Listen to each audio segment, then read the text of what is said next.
केळीचा भवितव्य चांगला आहे, कारण केळीचा एक्सपोर्ट चालू आहे. मी एकच शेतकऱ्याला सांगेन, केळीच्या घडाच्या वजनापेक्षा केळीच्या साईजकडे लक्ष द्या.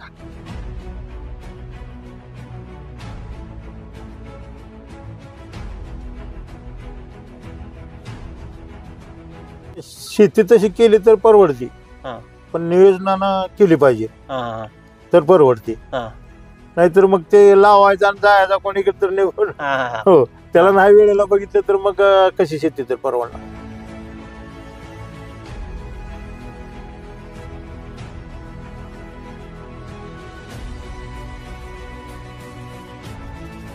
तुमच्या इथली माती अशी गोळा करा, असा मुटका करा, उभा राहा, नाका बरोबर घ्या आणि खाली सोडून द्या. हा तुमचा मुटका फुटला तर पाणी द्या, नाही फुटला तर पाणी देऊ नका. 15 दिवसांनी त्यांनी एका झाडावर मांडून ठेवलं होतं की बाबा हे ज्या झाडाचा बुंदा एवढा आहे, पानाची लांबी एवढी.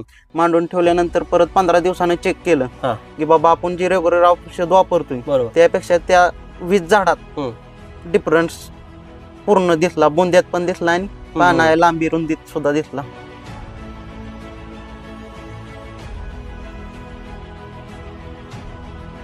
बुंदा मोठा असेल तेवढं मग घड मोठा पडतो, कमळ मोठं पडतं. बुंदात खाली मुळातच ताकद पाहिजे होती, मुळात बुडातच ताकद पाहिजे. मित्रांनो नमस्कार, मी मुकेश. महाराष्ट्र माझाच्या या शेतीविषयी व्हिडिओमध्ये आपलं सर्वांचं मनपूर्वक स्वागत. दर्शक हो, गेली बरेच दिवस झाला आपण महाराष्ट्र माझावरती राजकीय बातम्या, राजकीय घडामोडी बघताय, पण आपला मूळ पेंड आहे, आपण शेती मातीशी जोडलेली माणसं आहे. आणि शेतकऱ्यांचं सातत्यानं फोन येत होतं, शेतकरी सातत्यानं सांगत होते की अहो केळीविषयी एखादा चांगला व्हिडिओ करा, कारण सातत्यानं शेतामध्ये किंवा वातावरणामध्ये सातत्यानं बदल होतोय. मग केळीमध्ये शेतकऱ्यांनी नेमकं काय केलं पाहिजे, त्यासाठी शेतकऱ्यापर्यंत जावा आणि केळीविषयी व्हिडिओ बनवा. त्यासाठी आपण आता पंढरपूर तालुक्यातली आवे गावातील भिंगारे यांच्या शेतामध्ये आलोय. खरं तर बाप लेकाने ही शेती केली आहे. मगाशी फिरताना सांगत होते की 8 एकर आपलं क्षेत्र आहे, 8 एकरामध्ये जवळपास 3.5-4 एकर केळीची यांची लागवड आहे आणि केळीतला बऱ्याच दिवसाचा यांचा अनुभव आहे. खरं तर आपल्या शेतकऱ्यापर्यंत आपण देखील महाराष्ट्र माझाच्या माध्यमातून सतत काहीतरी नवीन पोहोचवायचा प्रयत्न करतोय. शेतकऱ्याचा अनुभव, प्रॅक्टिस, त्या शेतामध्ये त्यांनी काय काय केलं हे दुसऱ्यापर्यंत पोहोचण्याचा आपण सातत्यानं प्रयत्न करतोय. त्यासाठी आमच्या भिंगारे बापलेकांच्या जोडी यांच्याकडून अजून बऱ्याच प्रश्नाची उत्तर आपल्याला घ्यायची ती. नेमका केळीमधलं रहस्य काय, सगळा अनुभव अगदी रानाची मेहनतीपासून हार्वेस्टिंग पर्यंत त्यांच्याकडून आपण जाणून घेणार आहे. त्यांच्याच केळ्याच्या शेतामध्ये आपण आज बसलूया. खरं तर तुमचं महाराष्ट्र माझामध्ये स्वागत आहे. सुरुवातीला प्रथम एक महत्वाचा प्रश्न मला वाटतोय की ऊसाचं पण बरंच क्षेत्र आहे इथं, का केळीच का लागवड करायची, कारण केळीचीच का लागवड केली पाहिजे? महत्वाची केळीची लागवड म्हणजे सारखा ऊसावर ऊस म्हणल्यानंतर जरा अवरेज कमी निघतं. मग असं आलटून पलटून करण्यासाठी आपली केळ लावली. बर, कधीपासून केळ लावताय? केळ 5-7 वर्ष झालं लावतोय. 5-7 वर्ष झालं, जुनाच अनुभव आहे केळीचा. 5-7 वर्ष. काय होते 7 वर्षापूर्वी केळीची परिस्थिती काय, ज्या टायमाला तुम्ही सुरुवातीला केळी लावली होती काय होती त्या टायमाला परिस्थिती? त्या टायमाला बी असं कमी जास्त दर राहायचं. बर, मग त्यातनं काय एखाद्या सालाला दरात गावाची, काय एखाद्या सालाला कमी जास्त, म्हणजे दर काय फिक्स नाही त्याला. बरोबर, कमी जास्त दर होते, दर कमी जास्त होते. मग काय वेळेस परवडते, काय वेळेस परवडत नाही. आता 8 एकरामध्ये किती केळी आपली? 3.5-4.5 एकर. बाकीचा ऊस आहे. पाण्याची काय सोय तुम्हाला? पाणी विहिरीचं आहे, विहिरीचं पाणी आहे. बर, आता नवीन शेतकरी ज्यावेळेस केळीची लागवड करतोय, आता बरीच लोक केळी लागवडीमध्ये उतरायला लागली, कारण खर्च जरी थोडा असला तरी पण जास्त पैसे केळीतून शेतकऱ्याला त्या ठिकाणी व्हायला लागले. आता ऊसाची पण शेती, तुमची केळीची पण शेती, कोणतं परवडते? दोन्ही आता आहे चालू. ऊसाला आता भाव आमदा जरा जास्त असल्यामुळं ऊसाची पण शेती परवडते आणि केळीची पण परवडते. प्रामुख्याने आता हे तुम्ही आपण ज्या प्लॉट मध्ये बसलो, किती झाड आहे? हे तर 13-14 झाड आहेत. 1314 झाड आहेत. काय केलं आधी सुरुवातीला? हे रानाची काय नाही, रानाची मेहनत, नांगरलं, रोटरलं, फणलं, पुन्हा शेणखत घातलं. शेणखत किती घातलेला? शेणखत 12 टेलर घातलं. 12 टेलर शेणखत डम्पिंग एका एकरला? 1 एकराला. बरं, म्हणजे शेणखताशिवाय तर काय होणारच नाही. होणारच नाही. नंतर कसं अंतर किती सोडलंय केळी? अंतर 7x5 आहे. 7x5 म्हणजे बरोबर अंतर आहे, कमी जास्त आहे? नाही, बरोबर आहे, बरोबर अंतर आहे. म्हणजे हे व्हरायटी कुठली, जात कुठली केळीची? जैनची आहे. जैनची. बर, जुना एकदम शेतकरी आहे, केळीचा शेतकरी मित्रांनो. बऱ्याच प्रश्नाची उत्तर यांच्या माध्यमातून आपल्याला घ्यायची ती. खरं तर व्हिडिओ कुठं देखील स्किप करू नका, कारण संपूर्ण माहिती, केळीची A to Z माहिती तुम्हाला ह्या व्हिडिओमध्ये तुम्हाला संपूर्ण बघायला मिळणार आहे. खरं तर प्रामुख्याने तुम्ही हे अंतर सोडलं, मस्तपैकी तुम्ही सांगितलं ड्रीपवरती लागवड केली. बेसल डोस काय टाकायला सुरुवातीला इथं? बेसल काय हे ह्यांच्याकडे ती औषध होती ती टाकली. हा परत 1840 1026. हा. पुन्हा ते काय रे आपलं ते बाहुबलीचे काय किट हा किट. हा परत रिप्लेक ट्रॅक हा कंपोस्टर ही औषध तुम्ही सगळी वापरली शेतामध्ये. हम्म. खरं तर ती केल्यानंतर किती दिवस झाले की तारीख माहिती आहे ह्याची? लागण 23 मार्च. 23 मार्चची लागण आहे. हम्म. हा आज म्हणजे आता किती हार्वेस्टला किती टाइम ह्याला? अजून 1 महिना लागेल. 1 महिन्यानं हार्वेस्टिंगला. अजून 1 महिना हार्वेस्टिंगला येईल. बर. खरं तर आधी गेल्या वर्षी किती पैसे झाले केळीतनं? गेल्या वर्षी वर 1.5 एकर होता, त्यात 5 लाख जास्त. हा हा हा. बर. 1.5 एकरात 5 लाख रुपये झालं. प्रामुख्याने केळी शेती तुम्ही आधी पण सांगताय, केळी शेती परवडते, शेतकऱ्यांनी केली पाहिजे. पण आता तुम्ही भेसळ डोस नंतर परत ही जी लागवड केली त्यामध्ये परत स्प्रे कोणतं दिलं? 19 पोषक हा हा. ह्याचं प्रे घेतलं. सिक्वेस्ट पण टाकले त्याला. बर. खरं तर प्रामुख्यानं केळीचा बुंदा अतिशय मजबूत पाहिजे. आता मग तीन टेप टाकलं, जवळपास 36 ते 40 पर्यंत ते बुंदा एवढा मोठा त्यांचा झाला होता. तुम्ही पण मगाशी ईट टाकून बघत होता. बुंदा अतिशय मजबूत असणं केळीसाठी महत्वाचं आहे. बुंदा चांगला व्हायचा तुम्ही काय केलं? ती काय यांच्याकडे ती औषध वापरली. हा. परत मॅपासोल बर. ड्रिपद्वारे दाबलं होतं आणि सिक्वेस्ट हा हा हा. 30 10. बर. 28. हा. म्हणजे बाकी सगळं ते बुंदा मोठा व्हायसाठी बुंदा किती महत्व असतो? बुंदा मोठं होणे किती? जेवढा बुंदा मोठा असेल तेवढं घड मोठा पडतो, कमळ मोठं पडतं. हा हा हा. म्हणजे बुंदात खाली मुळातच ताकद पाहिजे होती. मुळात बुडातच ताकद पाहिजे ना. हा. आता एकूण तुमची जर केळी बघितली, अतिशय शायनिंग मध्ये केळी आणि त्याला तुम्ही प्रोटेक्शन पेपर म्हणतो ना, प्रोटेक्शन पेपर टाकला, कशात टाकायला होतं म्हणजे काय त्याच्यापासून काय फायदा होतो? त्यानं डाच चावत नाही, किंवा ते डाग पडत नाही आणि शायनिंग राहते. बर. पाणी नियोजन कसं करता ह्याला? पाण्याचे नियोजन हे का असं ड्रिपद्वारे. म्हणजे किती दिवसात एकदा, महिन्यातनं, किंवा तास किती तास दिलं जातं पाणी? 4-5 दिवसातनं 2 तास 3 तास सोडायचं. त्याला एक विशिष्ट हंगाम असतो का केळीसाठी, की ह्या महिन्यातच केळी धरली पाहिजे किंवा नाही, म्हणजे तसा फरक बदल आहे की तसा. ऊसासारखाच म्हणजे आडसाली असलं तर जरा उतार जास्त बसतो. आडसाली केळीला बर. 8व्या 9व्यात लावली तर. मग असे पूर्व हंगामी लावलं तर मग असं कमी बसतं आवरेज जरा. बरं. आता साधारणपणे तुम्हाला किती बसते आवरेज?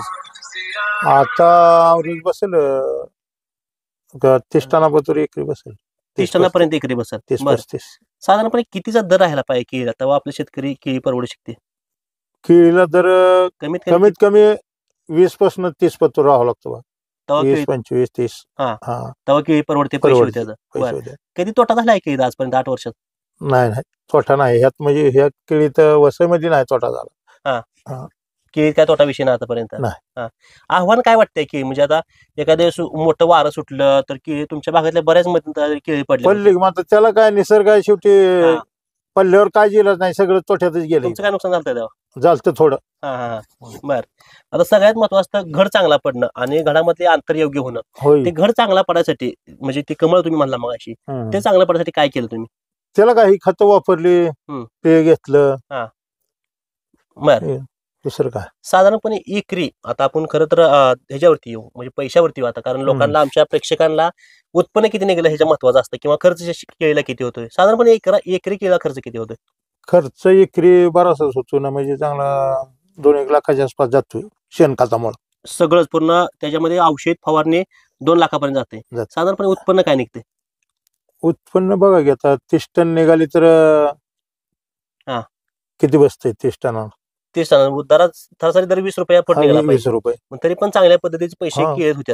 5-6 लाख रुपये. आता जी नवीन पोरं शेती करणार आहेत किंवा केळीत उतरणार आहेत, कारण बरीच पोरं आता शेतीच्या नादी लागत नाही ती, किंवा शेती सोडून दुसरं काहीतरी नोकरधंदा करावं म्हणते ती, काय सांगताल त्यांना, नवीन पोरांना काय सांगताल? की नाही, शेती तशी केली तर परवडते, पण नियोजनानं केली पाहिजे तर परवडते. नाहीतर मग ते लावायचं आणि जायचा कोणीकडे तर निघून, त्याला नाही वेळेला बघितलं तर मग कशी शेती तर परवडणार. बरोबर आहे, कारण लक्ष देऊन शेती केली पाहिजे, लक्ष देऊन केलं पाहिजे आणि वेळेला टायमाला सगळं केलं पाहिजे. मजुराच्यावर शेती होतच नाही. कारण हा स्वतः माणूस इथं राबला हा पाहिजे. स्वतः माणूस घरचा पाहिजे. यामध्ये कोणत्या कंपनीचं औषध टाकलं तुम्हाला माहिती आहे किंवा ह्यांना माहिती आहे सगळं? कशाबद्दल? कोणत्या कंपनीचं औषध तुम्ही ह्यामध्ये चालू केलंय किंवा कोणाच्या मार्गदर्शनाखाली ही केळी केली? हे आपलं कराळे साहेबांचे बर, मानशा मार्केटिंग त्यांच्या माध्यमातून. पारवे लिमिटेड. बर. खरं तर मनसाची शेती आम्ही बऱ्याचदा त्यांच्या प्लॉटवरती गेलो, त्यांची पण बरेच त्या ठिकाणी आम्ही पाहणी पण केली आहे. का त्यांचंच का निवडले तुम्ही? म्हणजे त्यांचंच प्रोडक्ट असेल, त्यांचंच औषध असेल किंवा त्यांचं मार्गदर्शन निवडायच्या पाठीमागे कारण काय किंवा म्हणजे त्याच्यामुळे काय झालं? त्यांचा म्हणजे औषधाचा रिझल्ट चांगला लागतोय ना, म्हणजे मनशाचे औषध. मग कसं तुमची ओळख त्यांची कशी झाली किंवा तुम्ही काय ट्राय कसं केलं त्यांची? ओळख ती इथं आमच्या गावात आलती ना, हा. त्यांनी त्या दुकानदारानं आपला पत्ता दिला त्यांना, बरं. हा हा इथं जावा म्हणून. हा. मग इथं आली ती हा. प्लॉटवर. बर. मग प्लॉटवर आल्यावर इथं बघितला प्लॉट त्यांनी. मग असं म्हणलं आम्हाला पोगो भरणीचं औषध पाहिजे. मग ते डेमोसाठी ते संकट घेऊन आलते. बरं. हा. मग किती झाडाला डेमो दिला त्यांनी 20 झाडाला डेमो दिला. बर. काय काय केलं त्यामध्ये त्यांनी? त्यांनी त्यांचं ते 30-10 हा. नेपासोल, हा. सिक्रेस्ट हा. आणि सिमिडॉन हे मिक्स करून पोग्यातने 200-200 मिलीच्या मापानं वतलं. म्हणजे 20 झाडाला? हा 20 झाडाला. हा हा. बर. मग परत काय रिझल्ट काय वाटलं 20 झाडाला? रिझल्ट चांगला 1 नंबरला वाटला ना. बाकीच्या त्यात काय फरक तुम्हाला काय वाटला? ती काय आम्ही बाकीच्याला बी आम्ही आमच्या पद्धतीने वतलं होतं हा हा हा. पोग भरणी. बर बर. हा. ते दुईच्या मध्ये असं म्हणजे 4 इंचा फरक पडला बुंद्यात. 4 इंचाचा फरक पडला? 4 इंचा. प्रत्येक 20 झाडात 4 इंचाचा फरक बाकीचा पडलाय? हा. बर. आणि पानात 7.5 इंच. पानात पण 7.5 हा, इंच? लांबी रुंदी अशी. हा हा. म्हणजे तुम्ही आधी शेती करत होता आणि आता ही मनसे अॅग्रोची तुम्ही शेती करायला लागलाय, म्हणजे होय. त्यांच्या मार्गदर्शन खाली करायला किंवा त्यांच्या प्रोडक्ट खाली तुम्ही शेती करताय. काय फरक वाटतोय दोन्हीमध्ये? नाही चांगला आहे फरक, चांगला रिझल्ट चांगला आहे. हा. बर. यांची काय व्हिजिट होते, कधी भेटते, कधी प्लॉटला येते ती? येते ती. हा. 8-15 दिवसाला हा. येते ती. येते. हो. बाकीचे केळीचे शेतकरी आहेत, बरेच लोक अडचणी येतात केळी सध्याला, बरेच रोग केळीवरती. प्रामुख्याने कोणता रोग येतो त्याच्यावरती? ह्याच्यावर रोग हा. तांबुरा, हा. करपा. बर. असं काय केलं पाहिजे व्हायरस तांबुऱ्यासाठी किंवा करप्यासाठी? काय केलं पाहिजे त्यासाठी? ते औषधं वापरावं लागतील. काय ते औषधाच्या आता माझ्या ध्यानात नाव येत नाही. बरं, ती सगळी टेक्निकल माहिती आपण सरांकडनं घ्यायची. हा. प्रामुख्यानं तुम्ही ज्या टायमाला सांगितलं की नवीन पोरांशी तिथे उतरलं पाहिजे, केळीचं भविष्य कसं बघता? इथून पुढे केळीचं भविष्य काय असेल? फायद्यात होऊ शकते केळी. त्यामुळे शेतकऱ्यांनी लागवड केली पाहिजे. लागवड केलीच पाहिजे. ठीक आहे. आपल्यासोबत त्यांचे चिरंजीव आहेत भिंगारे साहेब. खरं तर बोलताना यांनी सांगितलं की शिक्षण 12वी केली आणि शेती करतात. अगदी थोडक्यात यांच्या सुद्धा आपण माहिती मिळवून घेऊया. खरं तर भिंगारे साहेब, तुमचं सुद्धा महाराष्ट्र माझामध्ये आमचं स्वागत आहे. खरं तर अगदी तरुण शेतकरी केळी करतोय, कारण तरुणांनी शेतात आलं पाहिजे प्रामुख्याने ही जुनी माणसं सांगते ती, पण तरुणांनी शेतात आलंच पाहिजे का? तुमचा काय अनुभव सांगता याबद्दल? तरुणांनी शेतीत आलंच पाहिजे. आणि महत्वाची गोष्ट म्हणजे शेती ही आपलं पारंपरिक आलेलं बरोबर शेती आहे, ती चालूच राहिली पाहिजे. जी बाहेरची अशी लोक आहेत ती त्यांच्याकडून करून घेण्यापेक्षा स्वतः आपण केलेली शेती ही योग्य आहे. बरोबर. किती विषय शिक्षण किती झालं तुमचं? आता काय सगळं कसं नियोजन कसं करताय? आता माझी 12वी झाली, मी आता घरीच आहे आणि शेतीच पाहतो. सगळी तुम्ही 8 एकर 8 एकर हँडल करतो. काय तरुण पोरांचं केळी शेतीविषयी काय म्हणणं आहे? केळीविषयी असं म्हणणं आहे की केळी जेवढी स्वतःहून आपदून आपण आणल तेवढी केळी सुद्धा 1 नंबर येते आणि अवरेज जास्त निघलं तर उत्पन्नाची वाढ होऊ शकते. बरोबर आहे. खरं तर काकांनी ज्यावेळी सांगितलं की मनसा मार्केटिंगचं तुम्ही सगळं प्रोडक्ट वापरलंय, पहिल्यापासून शेती त्यांच्या मार्गदर्शनाखाली केले, तुमचा काय अनुभव आहे त्या मार्केटिंग बद्दल किंवा त्या कंपनीबद्दल तुमचं काय म्हणणं आहे? कंपनीचं औषध 1 नंबर रिझल्ट आहे. आमच्या इथं गावात कराळे साहेब आणि वाडेकर साहेब आलते. पहिल्यांदा आली प्लॉटवर, पोगा भरणी चालू होती. पोगा भरणी चालू होती, मग ते आले नितीन करंडे दुकानदार, कृषी केंद्र आहे त्यांचं. कृषी केंद्र आहे, त्यांनी नंबर दिला.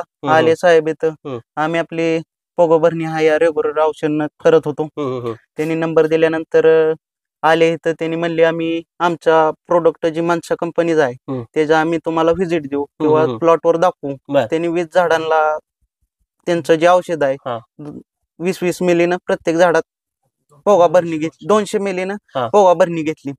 मग परत 15 दिवसांनी त्यांनी एका झाडावर मांडून ठेवलं होतं की बाबा हे ज्या झाडाचा बुंदा एवढा आहे, पानाची लांबी एवढी. मांडून ठेवल्यानंतर परत 15 दिवसानं चेक केलं की बाबा आपण जे रेग्युलर औषध वापरतोय त्यापेक्षा त्या 20 झाडात डिफरन्स पूर्ण दिसला, बुंद्यात पण दिसला आणि पाना लांबी रुंदीत सुद्धा दिसला. बरोबर. मग तेव्हापासून विचार केला की बाबा कराळे साहेबांना प्रत्येक 8 दिवसाला ती येऊन प्लॉटवर व्हिजिट करायची. बाबा आता झाडाला काय कशाची कमतरता आहे ती औषध लिस्ट काढून द्यायची. बाबा ह्या दिवशी ही सोडा, ह्या दिवशी ही सोडा, त्याप्रमाणे सोडलं. बरोबर. खरंच सगळ्यात महत्वाचं तुम्ही ते आता मगाशी मला ते उघडून केळीची दाखवत होता प्रोटेक्शन पेपर, त्यामध्ये तुम्ही अंतर घालून बघितलं. किती पाहिजे सरासरी एका झाडाला केळीची साईज किंवा किती घड पाहिजे एका झाडाला? एका झाडाला कमीत कमी 13-14 फण्या पडले ते. योग्य आहे ते कमी जास्त आहे? फण्या योग्यच आहे त्या. पण जर का जेवढ्या फण्या पडले ते तेवढ्या फण्या ठेवल्या तर मनाव असं फुगत नाही ती केळी. त्यातल्या जर का 2-1 फणी खाल्ली कमी केली तर पूर्ण शेप मध्ये घड फुगतो. बरोबर. किती उत्पन्न निघेल वाटतं सरासरी यातून? सरासरी उत्पन्न किती टनापर्यंत निघेल? 30-35 टनापर्यंत निघेल. 30-35 टनापर्यंत निघेल. बरं, आता तरुण पोरांसाठी, आता ह्यांनी सुद्धा सांगितलं तरुण पोरांनी काय केलं पाहिजे, काय सांगचाल मनसे ॲग्रो बद्दल आणि बाकीच्या तुमच्या केळी शेतीबद्दल तरुण पोरांना तुम्ही काय संदेश द्याल? तरुण पोरांनी सुद्धा कराळे साहेबांचा कॉन्टॅक्ट करून त्यांच्या मार्गदर्शनाखाली केलं तर अवरेज साठी फरक पडेल. आणि स्वतः कराळे साहेब आणि वाडेकर साहेब स्वतः प्लॉटवर येऊन 8-8 दिवसाला व्हिजिट देतात. कुठल्या झाडाला कशाची कमतरता आहे त्याप्रमाणे औषध देतात. आणि सांगितलेल्या प्रमाणे जर का वेळेत औषध दिलं तर ती क्लिअर होतंय आणि त्याचा फायदा आपल्याला पण होतो. खरं तर सगळ्यात महत्वाचं शेतकरी मित्रांनो, बाप लेकांनी आपला अनुभव शेतीतला सांगितला, केळी शेतीतला सांगितला, केळी शेतीचं भविष्य सांगितलं. साधारणपणे केळीमध्ये बऱ्यापैकी पैसा होतो किंवा केळी परवडते जर आपण स्वतः आबदलो तर. मालक जर शेतामध्ये आबदला तर त्या केळीचे त्या ठिकाणी चांगलं उत्पन्न मिळते. पण मनसा मार्केटिंग कशा पद्धतीने केळीमध्ये काम करते आणि त्या मनसा मार्केटिंगचं त्या केळीविषयी त्यांचं नेमकं महत्व काय हे आपले त्या मनसा मार्केटिंगचे डेव्हलपिंग मॅनेजर कराळे साहेब स्वतः आपल्यासोबत आहेत. अगदी या भागातली किंवा या केळीतली टेक्निकल जी माहिती आहे ती सगळी त्यांच्याकडून आपण मिळवायचा प्रयत्न करूया. तर आता आपल्यासोबत मनसा मार्केटिंगचे कराळे साहेब आणि वाडेकर साहेब आहेत. खरं तर दोघांकडून टेक्निकल माहिती या शेतीविषयी आणि केळीविषयी प्रामुख्याने जाणून घेऊया. तुमची आमच्या महाराष्ट्र माझामध्ये प्रामुख्याने स्वागत आहे. खरं तर या भागातली किंवा केळीची आम्हाला संपूर्ण टेक्निकल माहिती पाहिजे. शेतकऱ्यांनी त्यांचे अनुभव सांगितले पण शेतकऱ्याला टेक्निकल माहिती किंवा बऱ्याच प्रोडक्टची नावं माहीत नसतात. हिने जे केळीमध्ये जे अंतर सोडले ते योग्य आहे अंतर, किंवा हिने जे नियोजन सांगितलं बेसोडोशीचं ते योग्य केलं का? योग्य 7-5 अंतर योग्य आहे. काही शेतकरी 6-5 करतात, काही 7-5 करतात, पण 7-5 अंतर तसं योग्य. कारण का पानाची साईज जर मोठी झाली तर मग केळाची साईज मोठी होते आणि 7-5 अंतर हे तांत्रिक दृष्ट्या चांगलं आहे. बरोबर. खरं तर ज्या वेळेस आपण केळी शेतामध्ये लावतोय त्यावेळेस शेतकऱ्यांनी मेहनत कशी केली पाहिजे शेतकरी रानाची? उताराच्या दिशेनं नांगरट करून, आडवी उभी नांगरट करून शेणखताचा डोस वापरला पाहिजे. आणि शक्यतो लागण ही केळीची उत्तर दक्षिण झाली पाहिजे. उत्तर दक्षिण काय असते त्यातलं लॉजिक? त्याच्यामुळे काय होतं, सूर्यप्रकाश केळीच्या दोन्ही बाजूनी मिळतो. बरोबर. उत्तर दक्षिण लागण केल्याने केळीचा जो सूर्यप्रकाश आहे तो पूर्वेकडे बी मिळतो आणि पश्चिमेकडे बी मिळतो. आणि ज्यावेळी पूर्व पश्चिम लागण करते त्यावेळी एका बाजूनी सूर्यप्रकाश मिळतो, त्यामुळे सनबर्निंगचा त्रास होतो. म्हणजे थोडक्यात उंचट्टा म्हणतो आपण, उन्हाचा त्रास होतो. बरोबर. ज्यावेळेस आपण बेड सोडतो त्याला, त्या बेडमध्ये मनसे ॲग्रो कशा पद्धतीने काम करते, तुमचं कोणतं प्रोडक्ट आहे आणि शेणखत त्यामध्ये किती प्रमाणात? आता कसं असते, ज्यावेळी आम्ही सुरुवातीला लागण करायच्या आधी शेतकरी शेणखत टाकतो तर शेणखत शेतकऱ्याचं 100% कुजलेलं असत नाही. बरोबर. त्यावेळी आम्ही त्यांना शेणखत कुजवण्यासाठी आम्ही सुरुवातीलाच लागण करताना कंपोस्टर आमचं एकरी जे आम्ही मनसा मार्केटिंगनं रिसर्च करून डेव्हलप केलेलं प्रोडक्ट आहे कंपोस्टर, एकरी 10 किलो त्या शेणखतात मिक्स करून टाकायला लागतो. ते कसं काम करतं? त्याच्याबरोबर युरिया 1 पोतं आणि सिंगल सुपर फॉस्फेट 2 पोती टाकायला होतं. कारण का त्याच्यामध्ये जे आम्ही सगळ्या बॅक्टेरिया दिल्यात स्पेसिफिक, त्यात एक आम्ही स्ट्रेप्टोमायसिस म्हणून एक कंटेंट ऍड केलेला आहे की तो जो अर्धवट कुजलेला पदार्थ आहे तो कुजवण्याची प्रक्रिया फास्ट करतो. त्यामुळे शेणखत चांगलं कुजतं. त्यामुळे जमिनीतून येणाऱ्या बिमारी, पुढे जे जमिनीतून येणारे कूज किंवा बाकीचे निमॅटोड, पानावर बुरशी येणं, मुळ्यावर बुरशी येणं, ह्या प्रक्रियेला अटकाव करण्यासाठी आम्ही सुरुवातीलाच कंपोस्टर एकरी 10 किलो द्यायला लावतो शेतकऱ्याला. बरोबर. प्रामुख्याने आता ज्यावेळेस शेतकरी रोप लावतो त्यानंतर शेतकऱ्यांना काय केलं पाहिजे त्यामध्ये, किंवा कोणतं स्प्रे घेतला पाहिजे, काळवणी सोडली पाहिजे? पहिलं लागण केली की दुसऱ्या किंवा तिसऱ्या दिवशी जास्तीत जास्त आम्ही काय करतो, ट्रायकोडर्मा म्हणजे ट्रायविल्ट आमच्या कंपनीचं, पॉसिडॉन आणि मायकोफॉस, आणि केळीला निमॅटोड येतो नेमेरेस्ट म्हणून, ह्या तिन्हीचं एकरी 1 लिटर आणि मायकोफॉस 100 ग्रॅम असं प्रति झाड 200 मिली प्रमाणे 200 लिटर पाण्यात करून ड्रेंचिंग द्यायला होतं. आळवणी त्या पद्धतीने पहिल्यांदा आळवणी द्यायला होतं, पहिल्या आठवड्याच्या आतच. म्हणजे लागवड ज्यावेळेस रोप लावतो आपण त्या 7 दिवसाच्या आत, पहिल्या 7 दिवसात आळवणी दिली जाते. बरं. त्यानंतर पुढचं शेड्यूल कसं असतं? पण त्यानंतर आपण मग आम्ही साधारणपणे आमच्या कंपनीचं फर्टोजन 30-10 नावाचं खत आहे ग्रोथ होण्यासाठी, ते एकरी 1 किलो. पुन्हा ह्युमिक ऍसिड देतो, ह्युमिकॉट म्हणून आमचं ह्युमिकॉट FG येतं ते देतो. असे अळवणी देतो. त्यानंतर 13-40-13 आहे. बरोबर. त्यानंतर फर्टोजन 10-30-10 आहे. Click FG. प्रामुख्याने ही तुम्ही जी नावं घेताय, काकांना पण मागाशी मी प्रश्न विचारला, ज्यावेळेस तुम्ही टेप टाकत होता त्यावेळेस बुंदा अतिशय मोठा, जवळपास 36-40 पर्यंत बुंदा होता. पण बुंदा मोठा व्हायसाठी काय केलं पाहिजे? बुंदा मोठा होण्यासाठी आम्ही सुरुवातीपासून जे शेड्यूल आम्ही बनवून देतो, आणि आम्ही काही शेड्यूल असं फिक्स नाही बनवलेलं. मॅक्झिमम आम्ही शेतकऱ्याला प्रत्यक्ष प्लॉटवर व्हिजिट करून, आमच्या मनशा मार्केटिंगची एक खासियत आहे, म्हणजे आमच्या, आता थोडक्यात 2 मिनिटं तुमचा साहेब वेळ घेतो. मनशा मार्केटिंग ही कंपनी, आमचे कंपनीचे संस्थापक चेअरमन RM अग्रवाल यांच्या मार्गदर्शनाखाली आणि मिस्टर तनय अग्रवाल सर यांच्या सहकार्यानं गेली 25 वर्षापासून शेतकऱ्याच्या शेतावर जाऊन मार्गदर्शन करणारी कंपनी म्हणून आज शेतकऱ्यात प्रसिद्ध आहे ही कंपनी. बरोबर. आणि ह्याला आमच्या अग्रवाल साहेबांचा संपूर्ण पाठिंबा आहे. कारण तिथं काय प्रॉब्लेम आहे तुम्हाला गेल्याशिवाय शेतावर जाऊन, बांधावर जाऊन मार्गदर्शन देणारी कंपनी म्हणून मनशा मार्केटिंग ही आज मार्केटमध्ये प्रसिद्ध आहे. बरोबर. तर आपण मेन मुद्द्यावरती परत एकदा, बुंदा मोठा व्हावा याच्यात शेतकऱ्यांना. बुंदा मोठा होण्यासाठी आम्ही पहिल्यांदा काय करतो, पोंगा भरणी एक करून घेतो त्यांची. पोंगा भरणीमध्ये आम्ही काय देतो, पहिल्या पोंगा भरणीला 30-10 फर्टोजन 30-10 1 किलो 200 लिटर पाण्याला, सिक्वेस्ट कॉम्बी 250 ग्रॅम, ह्युमिडॉन 250 ग्रॅम आणि मॅपासोल 1 किलो हे 100 लिटर पाण्यात एकत्र करून प्रति पोंगा 200 मिली साधारणपणे 2.5 ते 3 महिन्यानंतर. त्याच पिरियड मध्ये आम्ही एक बेसल डोस देतो शेतकऱ्याला. साधारणपणे बाजारात उपलब्ध असेल ते NPK खत कुठलंही. त्याच्यानंतर त्याच्याबरोबर आमचं रिफिल म्हणून जे ऑर्गॅनिक फॉस्फरस जास्त प्रमाणात असणार ते एक बॅग. बरोबर. परत त्यानंतर रिक्ले म्हणून जे काही कॅल्शियम, मॅग्नेशियम, सल्फर आणि सिलिकॉन ह्याचं अन्नद्रव्याचं घटक असणार आहे ते एक 100 किलो. त्यानंतर तुमचं केमॅग म्हणून देतो, पोटॅशियम शोनाइट केमॅग म्हणून आम्ही देतो, ते एक देतो. आणि मिक्स मायक्रोन्यूट्रिएंटची क्लिक एसएफ 10 किलो. असा समतोल डोस देतो आम्ही, छोटासा, 1 ते 1.5 महिन्याने.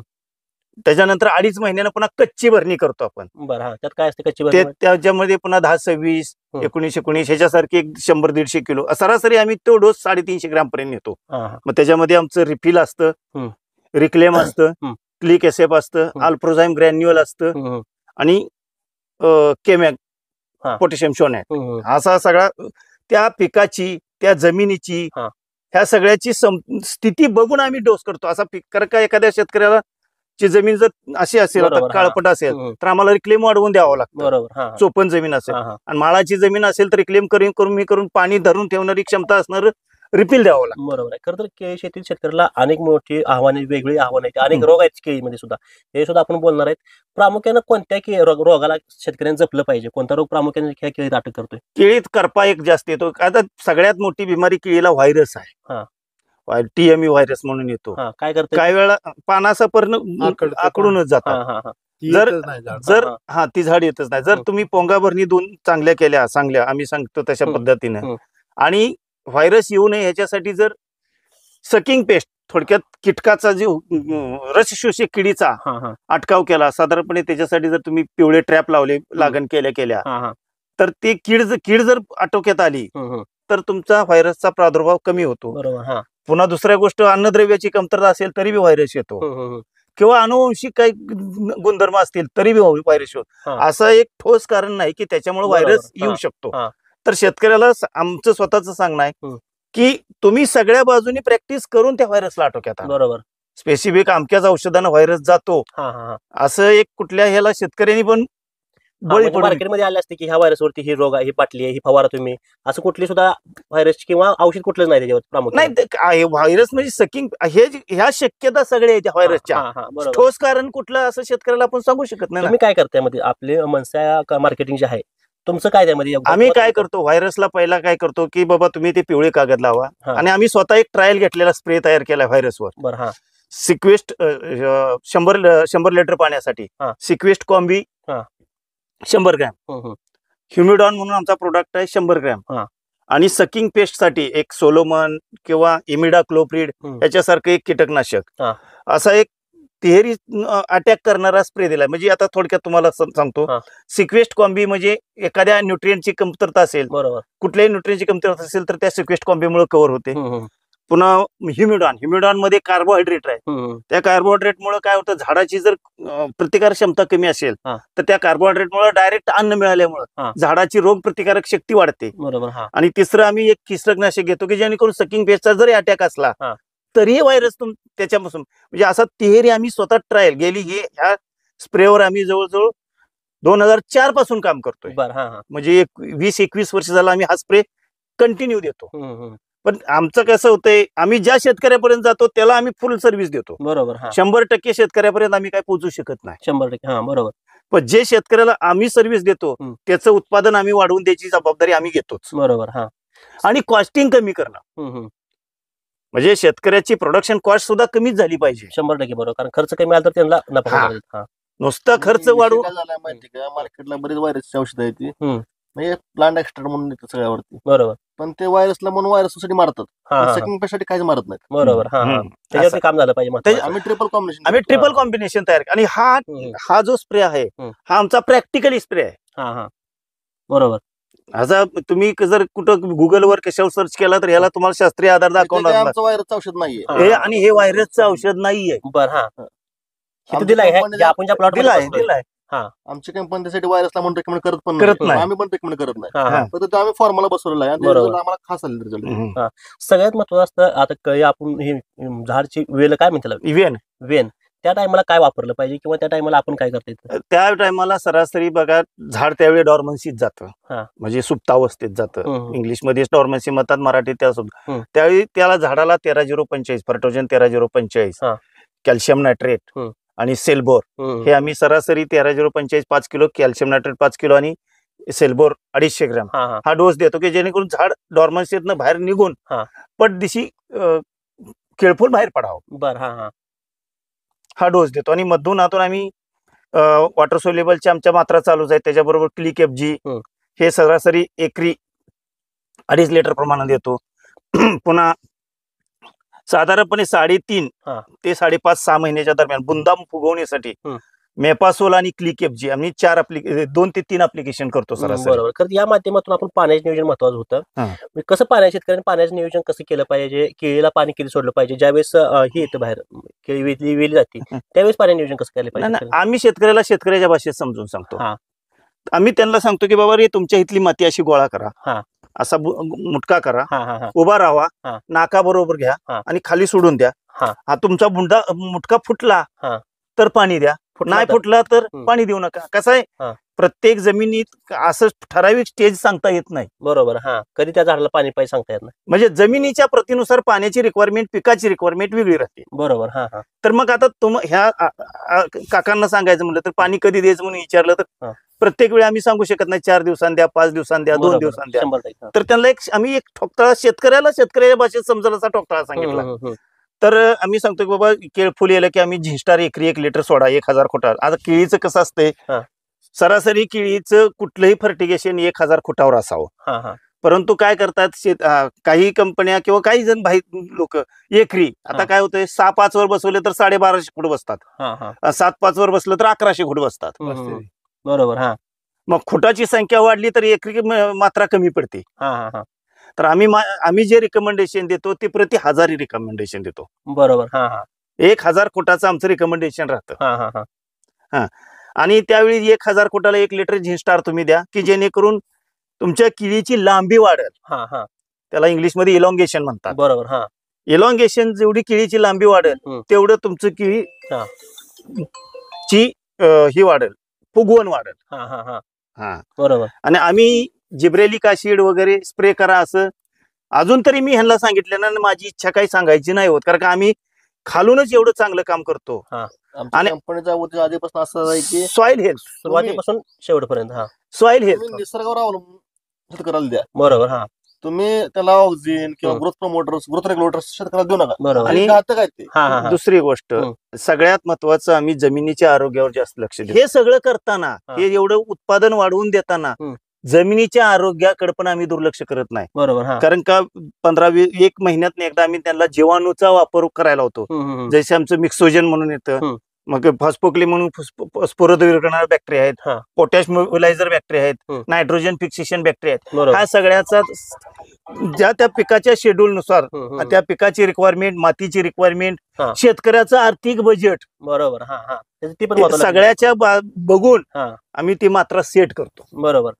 आता ह्या केळीविषयी बोलत असताना ही जी त्यांनी सांगितलं की साईज असेल, घड असतील, ती योग्य पडलेत का कमी जास्त? योग्य पडले. 9 फण्यापर्यंत घड आहेत. आवरेज सरासरी आम्ही धरले 30 किलोच्या पुढं आणि 35 किलोच्या आत एक झाड, एक घड. एक घड. साधारण एक झाड किती किलो उतरले? 30 ते 35 किलो आवरेज.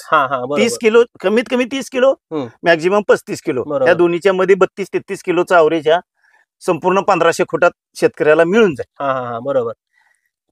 टनेज किती होईल साधारणपणे सगळं? आता हे जी झाड 1200 झाड धरून 35 ते 40 टनाचं अवरेज ह्या प्लॉट मधून आम्हाला मिळून जाईल. बरोबर. आता ह्यांनी मगाशी बोलताना सांगितलं की साधारणपणे एवढा दर पाहिजे. तुम्हाला पण केळीचा बराच अनुभव आहे, तुम्ही बरेच मार्केट पण फिरताय, व्यापारी फिरताय, शेतकरी फिरताय. किती रुपयापर्यंत शेतकऱ्याला परवडू शकतो? सरासरी आता केळीच्या खोटाचा खर्च जर तुम्ही आमच्या हिशोबाने काढला तर 100 ते 120 रुपयापर्यंत खताचा खर्च जातो विदाउट शेणखत.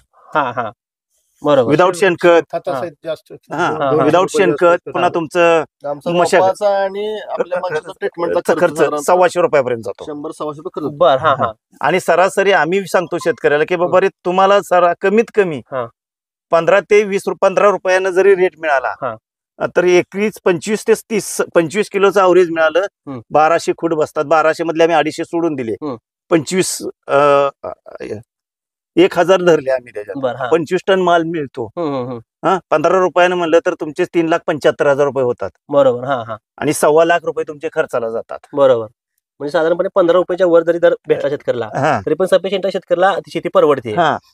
फक्त कसं आहे, जादा खर्च करून जादा उत्पादन काढा ह्या धोरणानं मनशा मार्केटिंग काम करत नाही. बरोबर. खर्च कमी पण उत्पन्नात आणि खर्चात बरोबर कमीत कमी 70-30चा रेशो राहिला पाहिजे. 30% खर्चात गेलं पाहिजे ते 70% त्या शेतकऱ्याला प्रॉफिट मध्ये आलं पाहिजे. बरोबर. शेवटी कंपनीचा असेल किंवा शेतकऱ्याचा काय उद्देश असतो, पीक चांगलं कशा पद्धतीने, शेवटी मार्केटचं गणित ते हवामानानुसार किंवा सरकारी धोरणानुसार ते मार्केट बदलत राहणार आहे. खरं अगदी आपण शेवटच्या टप्प्यात येत असताना शेतीचं किंवा या केळीचं शेतकऱ्यात नवीन लागवड करायला येईल ती त्यांना काय संदेश द्यायचा? काय होईल केळीचं पुढं कसं होईल? कारण केळी लागवडी आता प्रमाण किती आहे, काय एकूण गणित कसं सुरू होत आहे? केळीचं भवितव्य चांगलं आहे कारण केळीचा एक्सपोर्ट चालू आहे.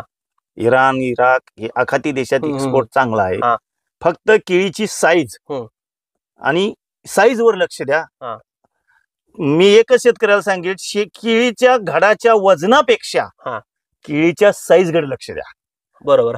तर आता एखादा व्हिडिओ बघून एखाद्या शेतकऱ्याला तुमचं प्रोडक्ट घ्यायचं झालं किंवा काय आलं की कुठे दुकानात कुठे भेटतंय का, कसं घ्यायचं? आता आमचं इकडे पंढरपूर परिसरात काढलं तर इतर आवे गावात नितीन करांडे म्हणून दुकानदार आहे, सिद्धनाथ कृषी सेवा केंद्र म्हणून आहे. आणि पंढरपूर तालुक्यातल्या शेतकऱ्यासाठी म्हणाल तर प्रेरणा बीज भांडार पंढरपूर यांच्याकडे अवेलेबल आहेत. आणि तसं काय वाटलं तर आमचे मनशा मार्केटिंग प्रायव्हेट लिमिटेडला तुम्ही संपर्क करू शकता. ज्या त्या भागातनं तिथं ऑफिसला डायरेक्ट संपर्क केला तर ते कुठल्या तुम्ही भागात असेल त्या दुकानाचा तुम्हाला तिथं पत्ता दिला जाईल. बरं. तर शेतकरी मित्रांनो, गेल्या 15-20 मिनिटापासून आपण बघताय अतिशय महत्वाची आणि मोलाची माहिती आपल्याला या व्हिडिओच्या माध्यमातून बघायला मिळते. तर शेतकऱ्यांनी त्यांचे अगदी सगळे अनुभव सांगितले. 8 वर्षाचा केळीचा अनुभव सांगितला. त्यांच्या प्लॉटमध्ये संपूर्ण आम्ही फिरलोय, बरेच त्यांच्या दुसऱ्या प्लॉटमध्ये गेलोय. संपूर्ण केळी अतिशय दर्जेदार आणि चांगल्या पद्धतीची पिकवल्या भिंगारी साहेबांनी. तुम्ही जर केळीची आम्ही त्यांना क्रॉप कव्हर काढून बघायला सांगितलं तर अतिशय देखणी अशा पद्धतीची केळी आणली. साईज अतिशय मोठी आहे. त्या केळामध्ये जे अंतर आहे ते अगदी योग्य आहे. संपूर्ण माहिती यांनी सांगितली, केळीचं भविष्य सांगितलं, तरुण पोरांनी कशा पद्धतीनं शेतामध्ये उतरलं पाहिजे त्यांच्याच मुलांनी आपल्याला सांगितलं. आणि मनसा मार्केटिंगच्या साहेबांनी सुद्धा अतिशय टेक्निकल माहिती आपल्यापर्यंत त्या ठिकाणी पोहोचवली. जर तुम्हाला ह्या व्हिडिओबद्दल आणखी काय माहिती असेल तर व्हिडिओच्या कोपऱ्यामध्ये तुम्हाला नंबर दिलाय, त्या नंबरवरती फोन करा आणि ह्या व्हिडिओबद्दल आणि केळी शेतीविषयी संपूर्ण माहिती मिळवा. कॅमेरामॅन अक्षय सोबत मी मुकेश, महाराष्ट्र माझा आवे.